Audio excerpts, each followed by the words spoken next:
All right, appreciate you guys hanging in there for the last overview video of this segment. As a reminder, this is just an overview video that you've been watching. I'm going to get into the nuts and bolts of how this actually works and how I put it together. In subsequent episodes, I will release those as I complete them. I'll try to do as many as possible here in the next month or so, but I just wanted to remind you of that. So the last screen that I want to discuss with you is the actual loading screen, which not normally do you see that. So I'm going to go back to the request gallery. The loading screen, the refresh here is applies to the same thing as the loading screen. So it uses the exact same screen. And I'll get into that in a little bit. I am going to exit out of play mode and go back into edit mode because the loading screen is on a timer, and that timer will time out and it'll end up back here. So I'm going to hit refresh. This is the loading screen, and now I'm going to X out of here and X out of play mode so that you can see this and it hangs around. Simple background as you would appear. We used to call these splash screens. Basically, they are screens designed to keep the audience entertained while it's loading.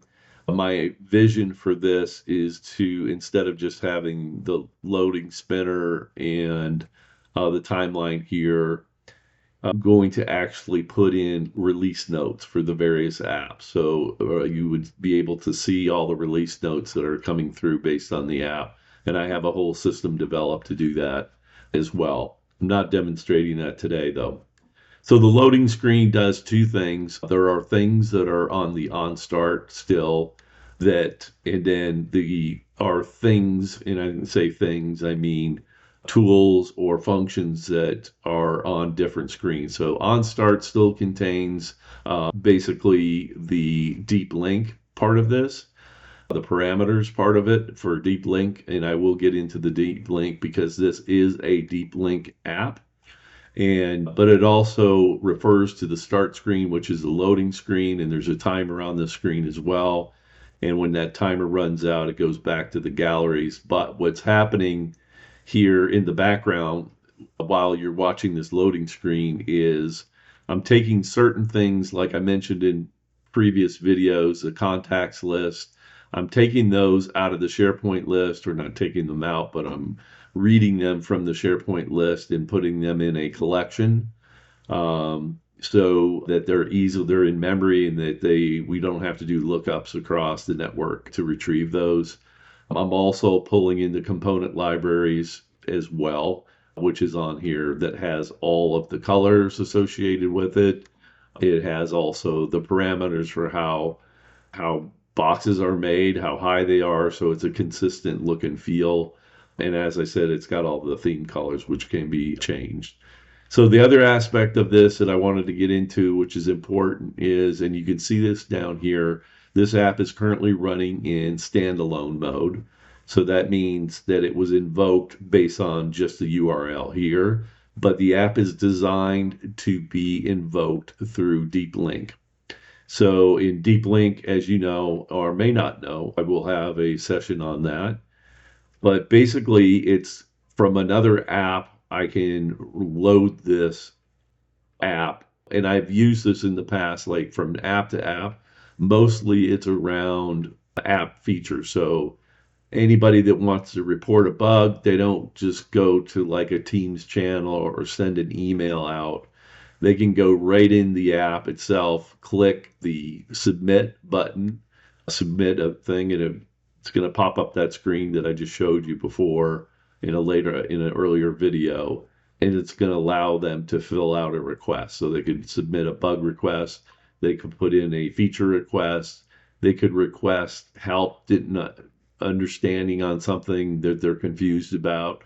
They could ask for training, stuff like that, that would be available to them within the app. They don't have to go to some SharePoint site and hunt down, where do I need to do this? It's right there in the app on every screen.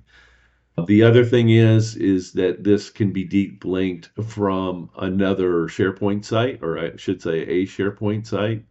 So if you have like a help desk type of SharePoint screen.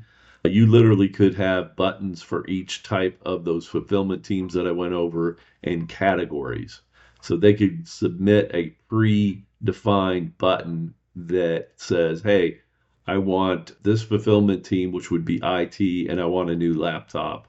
And all of the information comes into this. There's a boatload of information and data that is collected, and most of that data is automatic based on the context in which it was invoked from. So basically, if you're invoking this from SharePoint, you're going to get the system is going to be SharePoint, the assets, whatever asset that you define, and you define that in the deep link URL, if you know what I'm talking about. If not, I've got an episode on that. And then also the category. In this case, the category is not picked because this is standalone. And basically, it's saying, hey, the system is local and the asset is this asset, which is Request Now Tracker.